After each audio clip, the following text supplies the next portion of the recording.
Welcome to Reinvention Real Talk, the podcast where we explore extraordinary journeys of reinvention, resilience, and personal transformation. Today, we're speaking with Alberto Sardiñas, a media icon, motivational speaker, author, and master storyteller. After nearly 2 decades with Univision and Radio Amor, Alberto is reinventing himself, sharing wisdom on resilience, personal growth, and the art of embracing challenge. Alberto, I am so happy to have you on. Welcome to the show. Karen, so happy to be here. Thank you so much for inviting me. It's an honor to be here. Oh, thank you so much, Alberto. So let's go right into it because you have just had an amazing journey from a very young age. Alberto, you grew up in Caracas, and what early experiences shaped your understanding of communication, storytelling, and connection to lead you to where you are today? Well, that sounds like a fancy outcome, but it didn't start that fancy. It Okay. started with bullying. It started with being made fun of. It started Okay. with just being in the playground, being ready to play with my friends, and realizing that Mm, that they were trying to play this trick on me, where somebody would distract me and make me look away, and then somebody else will come behind me and just bring my shorts down and leave me in my underwear in the middle of the field and that kind of thing, and then being made fun of. And I was just very different. I mhm. felt very different. I grew up in this family that was absolutely amazing, absolutely supportive, by the way. But Mhm. they just tried and tried, and they would talk to the teachers and the principal, but it just wasn't in me to click more for whatever reason with the rest of the people in the class. So imagine that after a couple of years of that, then my parents say, well, how about if we just, switch schools? Let's try something else. And I said, Okay. absolutely, let's do it. And I was going to start what's equivalent in Venezuela to middle school, which is actually seventh grade as opposed to sixth grade here. So Okay. I switched schools and it only got worse. And I was Oh, like, what wow. is going on with me? What is happening that I can't find my place? Okay. And the bullying got a lot worse and I didn't know what was going on. And then I realized, I mean, throughout my career, to answer your question, not to my career, to my teenage years, I had this conviction that I was going to be a businessman, right? Okay. My both sides of the family had business in their blood, generations of people in sales and growing businesses, etc. And then one day I'm like, do I want to study communication? And I had no clue of Okay. why that came about. This is the shyest kid in the room.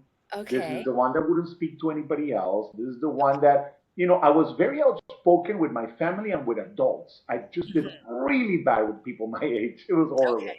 And Okay. then suddenly I started realizing that I like communications. I found some very old tapes that my dad had from his own radio days because for a couple of years when he was about 18 years old, he had a radio show, and I found those tapes, and I'm like, maybe I want to give this a try. And Mhm. then 20 plus years being in media and doing Mhm. radio and TV, and hundreds of hours of therapy that I went through, I realized that Yeah. all I was trying to do, I was trying to prove the bullies wrong.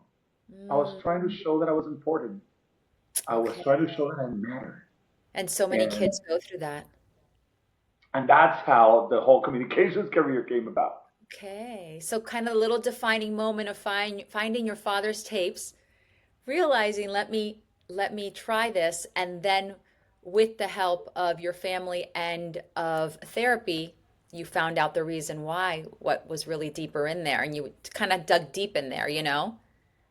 Absolutely. That's why I always recommend therapy. I'm like, Oh, anybody who has an opportunity to do it, please go for it. 100%. And that is so, not to get off the topic, but that is so taboo, especially for the Latin culture. We don't talk about therapy. We don't, well, I think now it's more open, but at least I know growing up, you would hear about, oh my God, la hija de no sé cuánto, and whose ever daughter is now in therapy, and it was kind of taboo for us, but your parents were ahead of it for you, which was great.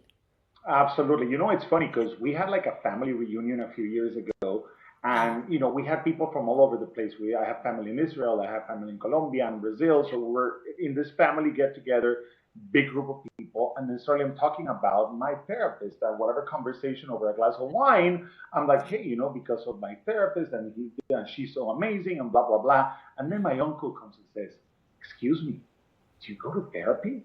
And I'm like, "Yes." And he's like, "But you know what?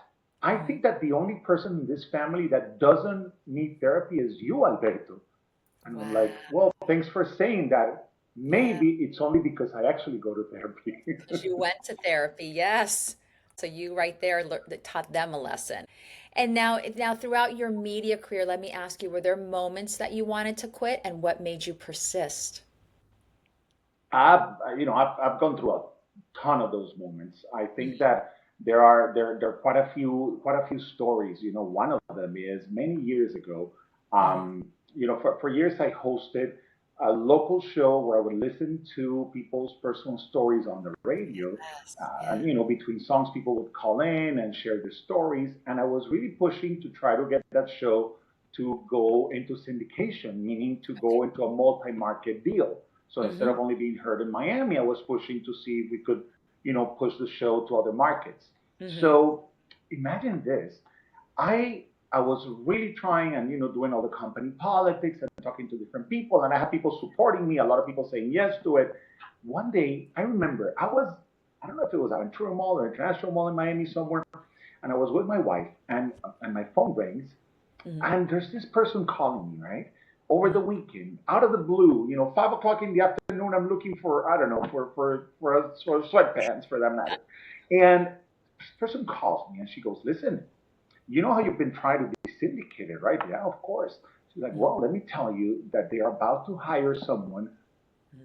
for the syndication, meaning for Hmm. the network in radio, Okay. that does exactly what you do." And I'm Wow. like, "What do you mean?" And, "Well, this is a lady who listens to people's stories, and she does it for another network now, and they're bringing her in, and they're going to pay her a lot of money."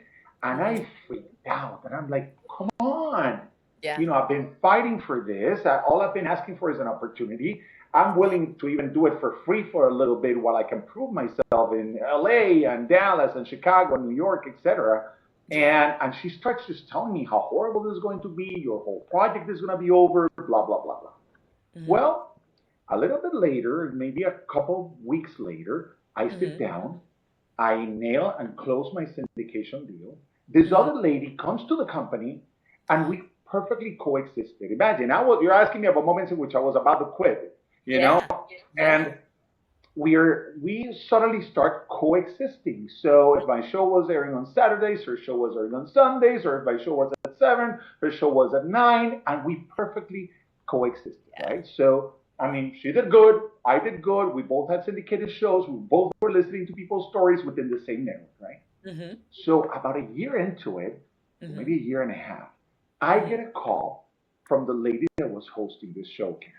Oh, She wow. calls me. I mean, we were, we got along. We Yeah. respected each other. We were not close Colleagues. friends. We were coworkers then, Yeah. and I knew her from before. Hmm. And she's like, "Can we sit down for lunch?" And I'm like, "For lunch? Why? Why does she want to sit down for lunch? Not even for coffee." It's like Yeah. you're a dating coach. You know that Yeah. there's a difference between between coffee and lunch. This was Yes. business though. Yes. Yeah.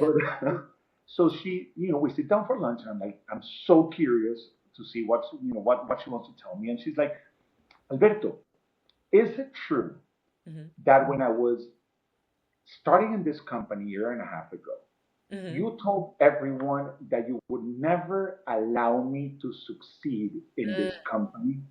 Is Mm. it true that you told everyone that I was not qualified to do this, or that you did not want me on board, and that you would do everything in your power to make sure that I fail?" Mm. To which I said, "You know what? You're describing another person. Yeah. That's just not who I am. I can be competitive, but I'm not destructive. I'm not trying to, Yeah. you know me enough, Karen, to Yeah. know There's a that difference. Yeah.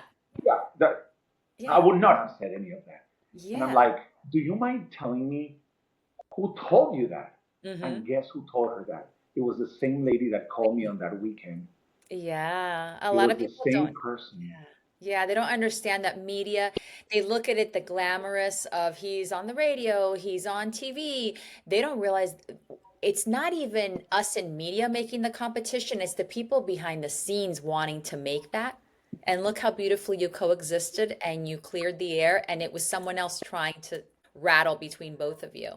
I could not believe it. I'm like, I cannot believe that the same person, while she was calling me to tell Yeah. me that I should be aware of this other person, she was Yeah. making up all these stories about me to the other person and just creating tension between us. Yeah. So I learned that you should not quit, of Yeah. course, but Hmm. also I learned that you have to be very careful in terms of who you listen to and who Yes. you surround yourself. That's 100%. I think you always have to refer back to that little voice inside you. And your little voice told you, all right, I'm going to take this little lunch meeting. And Exactly. yes, it is. It's very competitive. People don't, they only see the glamorous side. Oh, look at him. He's on TV. They don't understand everything that goes on in behind the scenes of it, for sure. So let's move into, you're also an author. All right. So your first book, we're going to talk about several of your books throughout the interview, but your first book, El Poder de tu Historia, which is the power of your story, emphasizes the transformation power of personal stories. Now, with all that story that you carry from your teenage years, was that what you felt called you to write this book, or was it something else?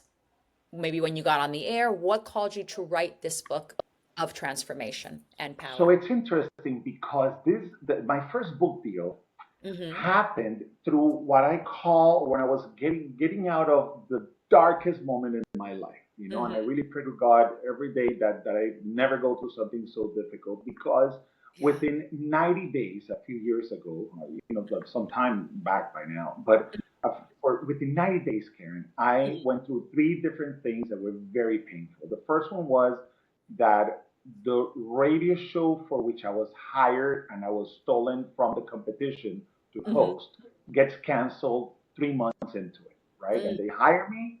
Yeah. There, everybody's excited. They changed the station format. It was a whole mess, so they canceled the radio show. Okay. Within those 90 days, I was in this long-term relationship with this Mm-hmm. girl.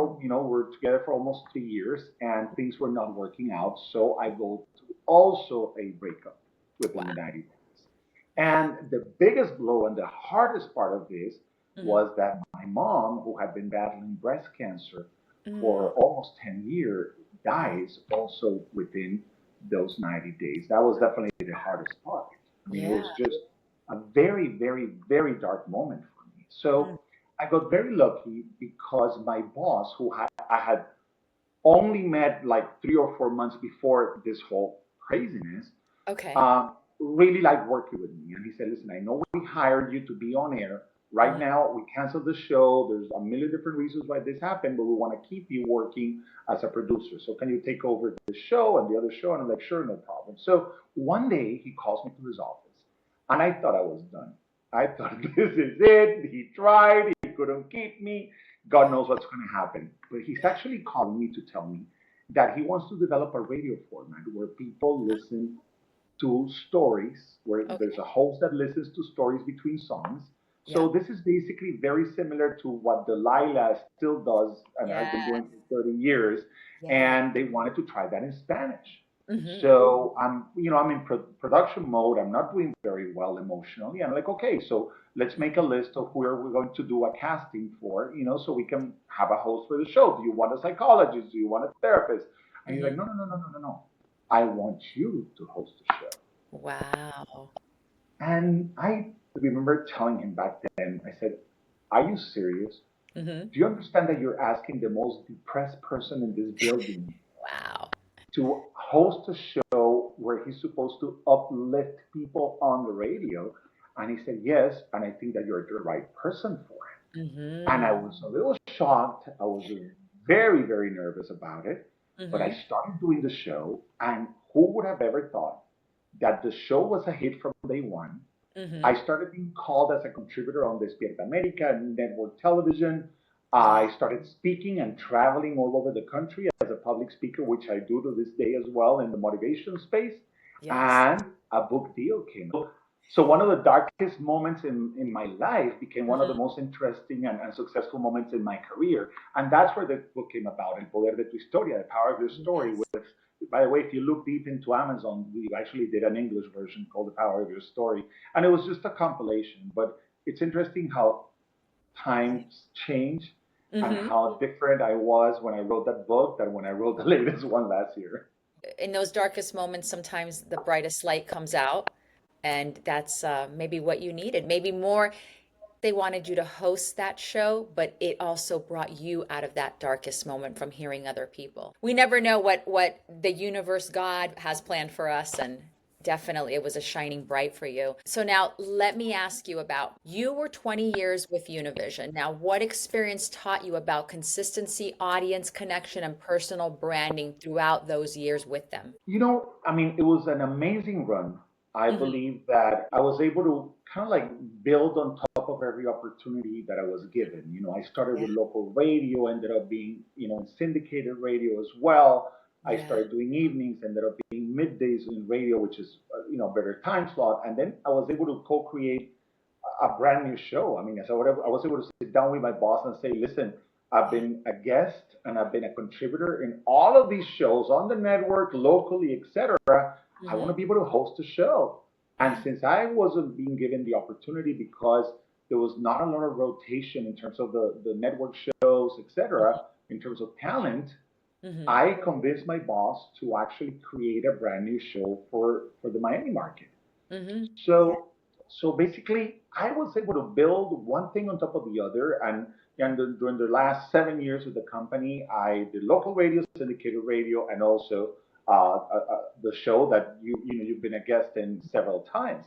Yeah. And what I learned is that one of the biggest things you can do for any type of career that you're in Hmm. is always be a reliable person.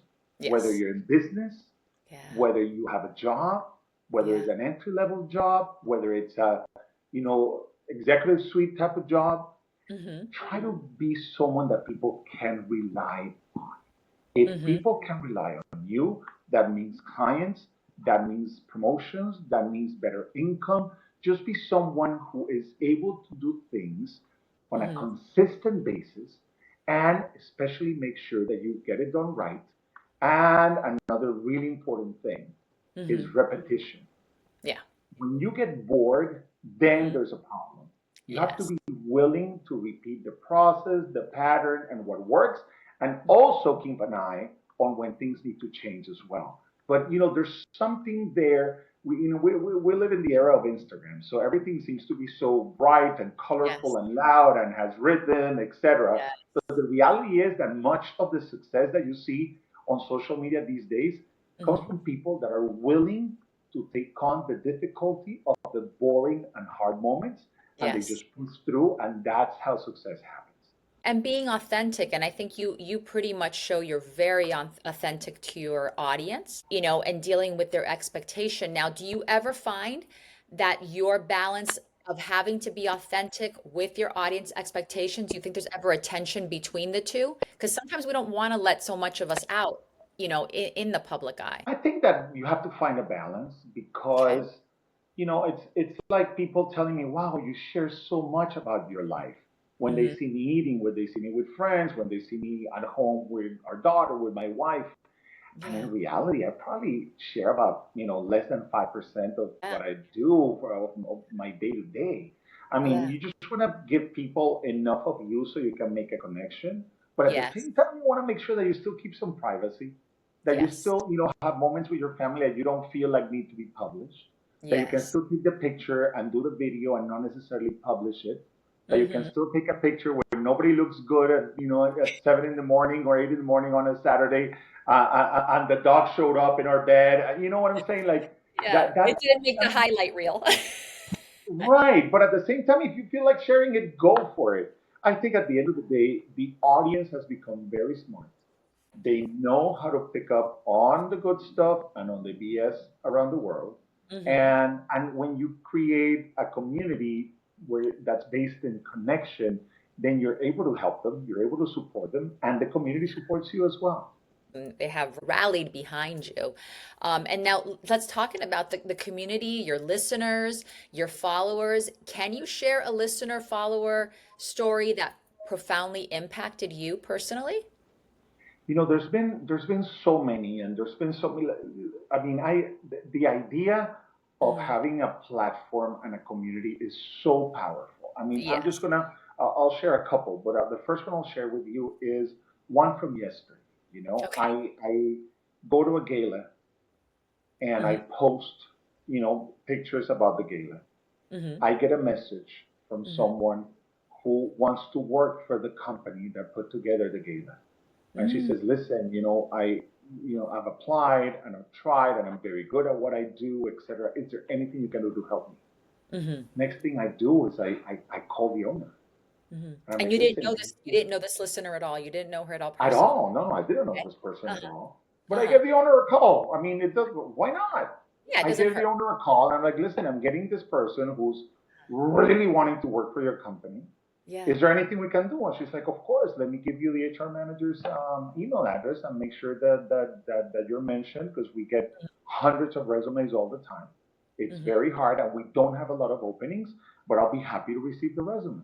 And so it's happened like that. It's happened when, in my relationship with St. Jude Children's Research Hospital, for example, Hmm. that, for so many years I've been involved with them and we've fundraised and we've done so many things. And then it's crazy how I've gotten messages over the years of a parent who's desperate and they're like, listen, my Yeah. son was just diagnosed with this or with that.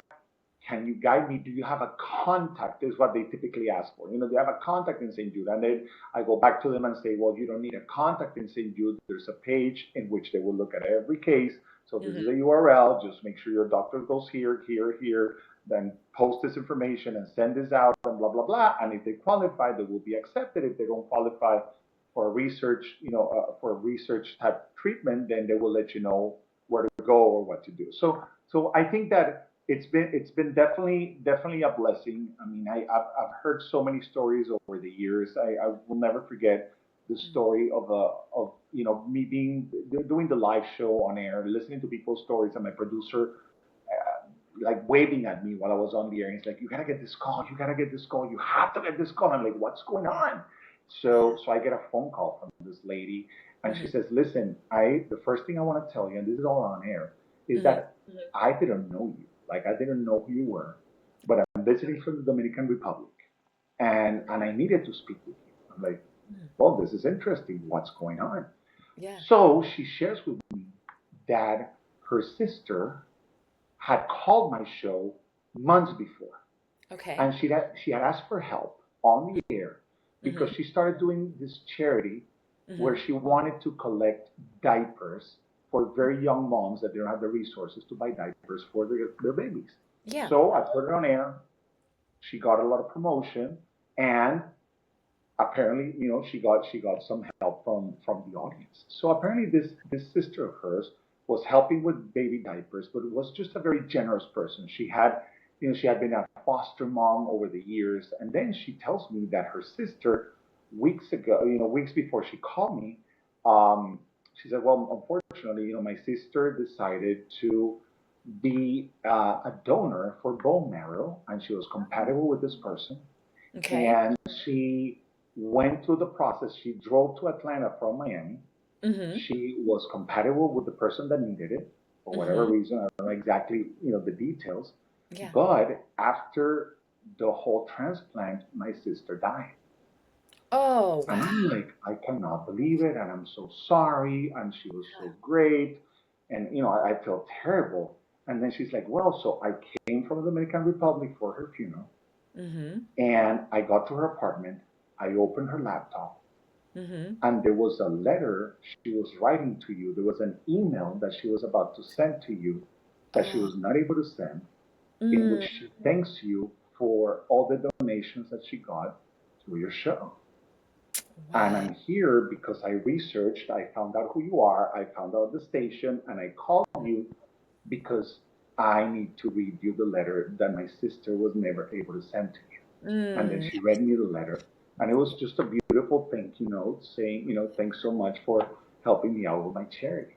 So Hmm. imagine that. Imagine the impact that had on me, on the audience, on everyone, and what that says about how life is what happens while we're making other plans, and there's a God up there that is taking care of things Yeah. much better than we are. But that must have been such an emotional moment for you. That's incredible. That is an emotional story, heartwarming. And I think it's you do connect with your listeners and your followers, and it's important. You're like you said, she helped someone else donate that bone marrow, and it's just yeah, life is funny like that. But and it's wonderful that her sister did reach out to you and complete what her sister was going to do on her own. Was a full circle moment for sure. So now let's talk about having to change career paths after nearly 20 years. Now that must have been profound. Now, at that point, did you like have an understanding that you were going to have to change that personal identity versus your professional identity? Because now you're completely changing your path of where you are in your career. So I will tell you two things. It Mhm. was a surprise and it wasn't a surprise at the same time. I mean, there were Okay. things happening in the company that showed that, people could be impacted in different ways. I was going through different situations that, that don't really matter right now, but basically I knew it was a possibility. I mean, Mhm. and as long as you're not the owner of the business, and even Mhm. owners get kicked out of their own businesses for different Yeah. reasons. Yeah. So I mean, that was always a possibility, and my wife and I knew that it could happen. I mean, Hmm. it was a blessing to be there for almost 20 years, Hmm. but it did happen in a very unexpected way. Very Hmm. unexpected. It was like suddenly, I'm like, wow, I mean, this just happened. Now, also, I will tell you that I had already started working on reinventing myself and doing a lot of things on my own. Okay. So I had developed a large social media following, a large Yes. community. I mean, I had, built it. And right now, between Facebook, Instagram, TikTok, it's like 2.7 million people, which has been a blessing, and the support has Yeah. been amazing. So I had built that community.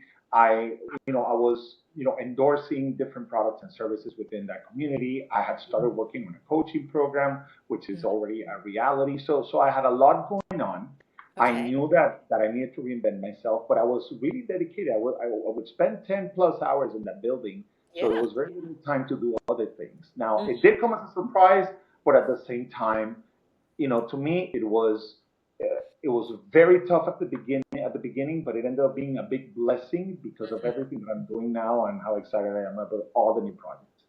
So you let go of that professional identity to make it your own personal kind of branding, professional slash identity, which is great. You took, like they say, you took lemons and made lemonade out of it. And I'm so happy for you. Now, do you think that now going into you've written a best-selling book called El sí detrás de un no, which is the yes after a no. Basically, Mhm. when someone tells you no, like what they always say, it may be 10 doors closed, but that 11th one is going to open. Now, do you think your personal experience and writing this book help with that transition? You know what? I've never been asked that question. I think it's a great question. Mhm. And now that I think about it, and now that you ask me, I agree with you 100%. I think Mhm. that the yes behind a no, el sí detrás de un no, was a reminder of Mhm. how everything in life happens when it's supposed to happen, and the no's are part of the process of getting a yes. So Yeah. it's a book about rejection. It's my 5 keys to overcoming rejection, and it's a book that I've been blessed to see in sales organizations. So I'm doing a lot of public speaking to sales organizations, and also it was part of a book club. There was a network sales organization, huge, that handed it to 15,000 of their salespeople and independent sales teams. So Mhm. they have embraced it because it talks about how difficult rejection can be and how much we have to get used to rejection. And this is something that you live in your world, I'm sure, because Yeah. anybody who is trying to reinvent him or herself, everybody who's going through, a new phase in their dating life, for example, we have to be ready for the no. We have to be Yeah. ready to understand that every time you get a no, you have to see it as, number one, you're making progress, and number two, Yeah. there is something better waiting for you. Now Yeah. people go like, oh no, they said no to me and now I don't have anything. Of course, Yeah. because you stopped after that. But Yes. you gave Yes. up after that. But if you kept going, Mm-hmm. you're definitely going to find the right thing for you, whether that's in business, trying to sell something, trying to grow inside a company, trying to start your own business, trying to find the love, love in your life or the love of your life. I mean, whatever the case is. So rejection is definitely something. And back to your question, yes, I believe that this is a book that allowed me to summarize a bunch of different life experiences.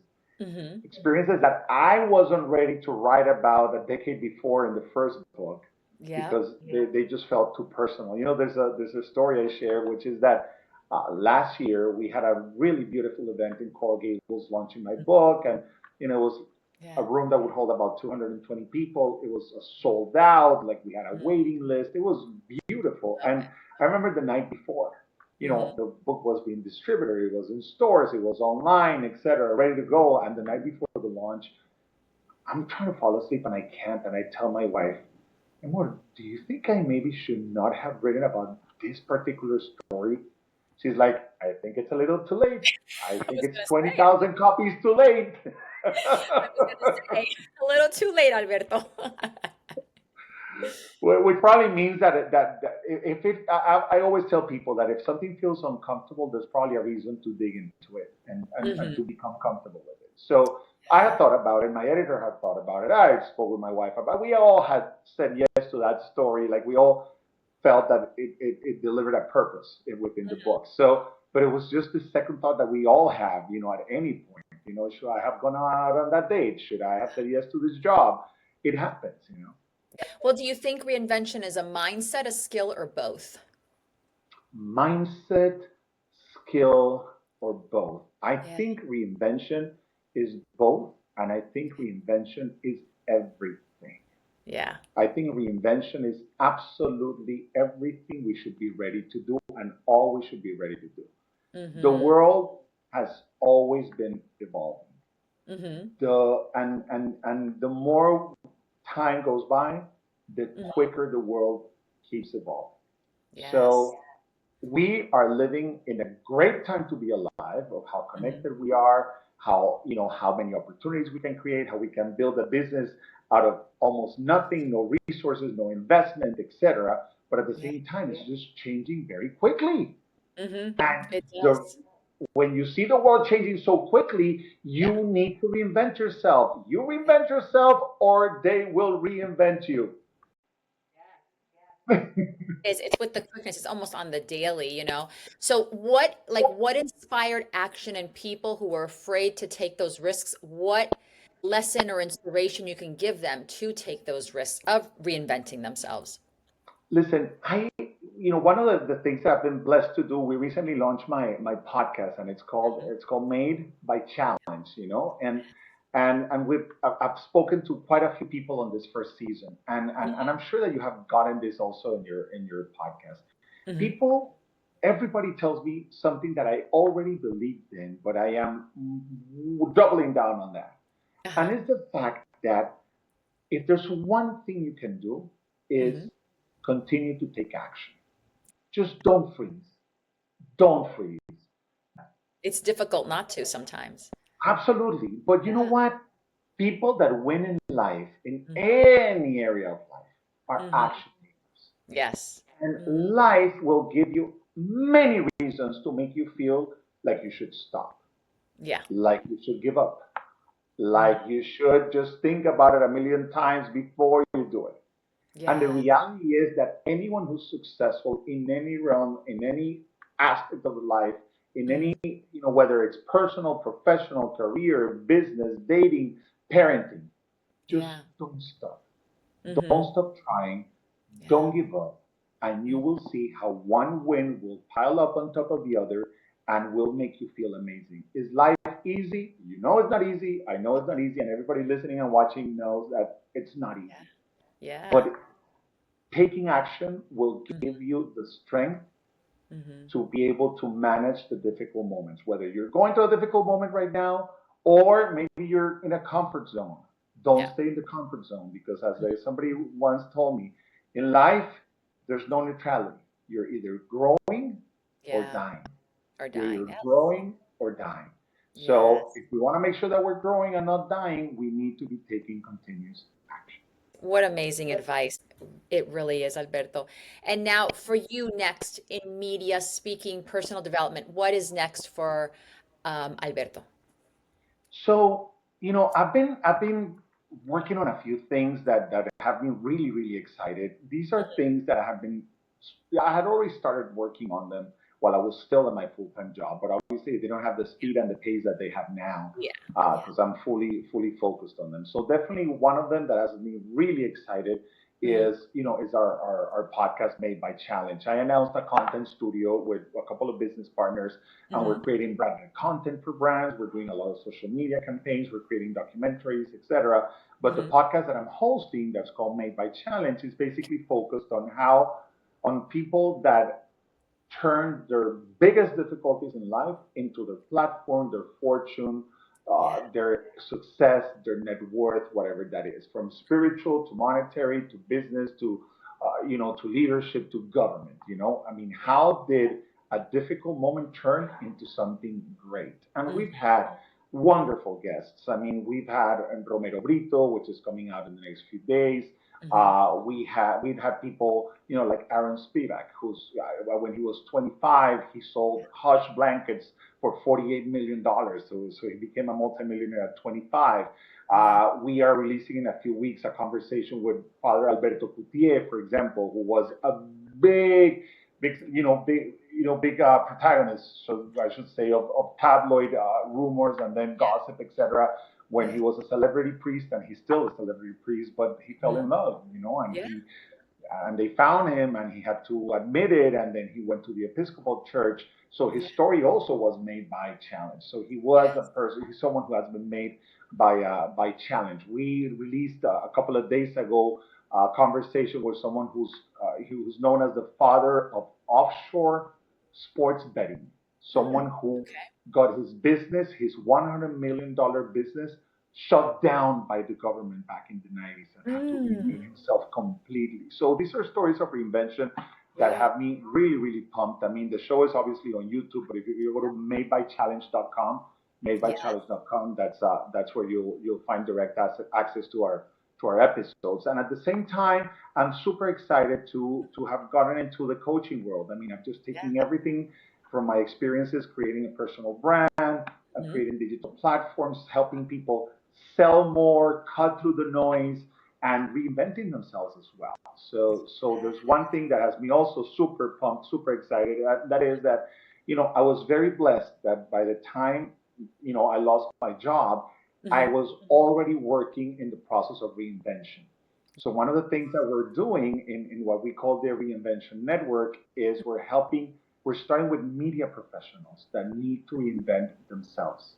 And this is something very close to my heart because I just went through it.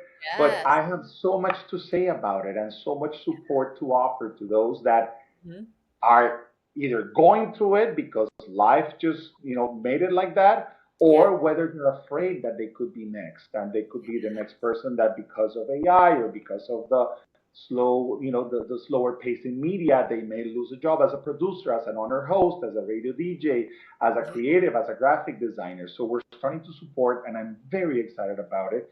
And we're starting to support them with tools that just these tools give people quick wins. So in other words, I mean, we have a free tool available online where I help people go from the risk of a layoff or the layoff to making their first $1,000 as an independent media pro.